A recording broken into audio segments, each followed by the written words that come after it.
الحمدللہ رب العالمین۔ ہمارا ایک ماہ کا قافلہ کراچی سے لاہور کی طرف روانہ ہوا اور لاہور سے الحمدللہ ہم گجرات پہنچے، اور ایک ماہ کا جو یہ قافلہ تھا، سب سے پہلے تو میں مشکور ہوں اپنے مدنی مرکز کا، جنہوں نے مجھے امیر قافلہ میں بھیجا۔ اس کے بعد ہمارے ٹاؤن نگران مولانا فراد مدنی صاحب، ہمارے فیض نگران مولانا ارسلان مدنی صاحب، ان کی شفقتیں، ان کی دعائیں، انہوں نے اپنی دعاؤں کے سائے میں رخصت کیا۔ جب ریلوے اسٹیشن پہ ہمارے مفتی صاحب ہمیں الوداع کہنے آئے تو انہوں نے ایک جملہ بولا تھا، ایک دعا دی تھی کہ اللہ پاک آپ کے اس قافلے کی برکت سے آپ سے کوئی بڑا کام لے۔ الحمدللہ مفتی صاحب کی یہ دعا جو ہے مجھے یاد ہے، یہی دعا آپ کی رنگ لائی، اور الحمدللہ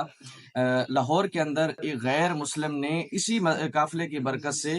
کلمہ پڑھا اور ایمان کی دولت سے مالا مال ہوا۔ اور یہی نہیں، صرف کلمہ نہیں پڑھا بلکہ الحمدللہ اسی قافلے کی برکت سے ہم نے اسے نیو مسلم کورس کے لیے فیضان مدینہ کیا۔ اور الحمدللہ اس کے علاوہ بھی بہت ساری جو ہے مدنی بہاریں ہیں، کئی اسلامی بھائیوں نے جو ہے مدنی مرکز فیضان مدینہ آنے کی دعوت کو قبول فرمایا، اور اس کے بعد داڑھی رکھنے کی نیت کی، امامہ سجانے کی نیت، ہم نے درس شروع کروائے امام صاحبان سے رابطے کر کے، اور صدائے لوگوں کو جگانا، یہ والا کام ہم نے شروع کرایا۔ اور جو اسلامی بھائی ہمارے ساتھ آئے تھے الحمدللہ ان کو سکھانے کی بھی کوشش کی، جو مدنی مرکز نے ہمیں سکھایا ہے کورسز کے اندر، نیکی کی دعوت دینے کا طریقہ، انفرادی کوشش کرنے کا طریقہ، اور نماز کے مسائل وغیرہ، اور قرآن پاک مدینہ میں داخلہ لینے کا ذہن بھی الحمدللہ دیا۔ اور اس قافلے میں الحمدللہ بہت کچھ ہمیں سیکھنے کو موقع ملا، ہم نے خود بھی سیکھا، دوسروں کو بھی سکھانے کی کوشش کی۔ اللہ پاک کی بارگاہ میں دعا ہے کہ اللہ پاک قافلے کو اپنی بارگاہ میں قبول فرمائے، اور ہمیں اسی طرح دین کے کاموں میں شامل کرنے کی توفیق عطا فرمائے۔ یہ امیر اہل سنت کی نگاہ عنایت ہے،